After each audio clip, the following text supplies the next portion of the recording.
27শে August বুধবার গণেশ পুজো। সকাল সকাল পুজোটা করে নেবেন, কারণ দুপুর 3টের মধ্যে কিন্তু চতুর্থী শেষ হয়ে যাবে।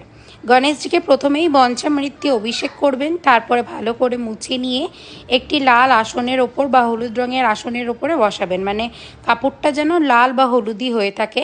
হলুদ রঙের বস্ত্র পরিয়ে দেবেন অথবা চেলি কাপড় দিয়ে গণেশজির মাথার ওপরে দিয়ে দেবেন। তারপরে 7খানা করে যে দূর্বা রয়েছে, দূর্বাগুলোকে ভালো করে ধুয়ে নেবেন, ধুয়ে হলুদ রঙের ধাগা দিয়ে বেঁধে নেবেন।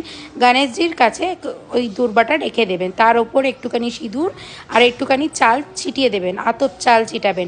গণেশজির দুই পাশে কিন্তু দুটো সুপারি রাখবেন। একটি সুপারি মানে দুটো সুপারির মধ্যেই কিন্তু অল্প করে হলুদের ফোঁটা, তারপর সিঁদুরের ফোঁটা দিয়ে দেবেন। একটি সুপারি ঋদ্ধি, একটি সুপারি সিদ্ধি।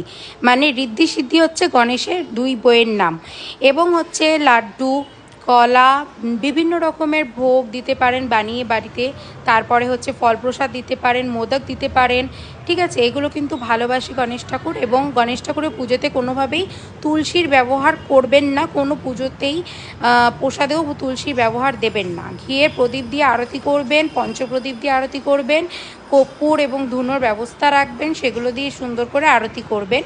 ওম গং গণপতিই নমঃ মন্ত্রটিকে জপ করবেন এবং বাড়ির মেন দরজায় একটু ফুল দিয়ে আর পান পাতা দিয়ে ওর উপরে প্রদীপ জ্বালিয়ে লোবান জ্বালিয়ে রাখবেন, যাতে বাড়িতে ঋদ্ধি সিদ্ধির আগমন ঘটে। এইভাবে বাড়িতে পুজো করুন, ভালো ফলাফল পাবেন।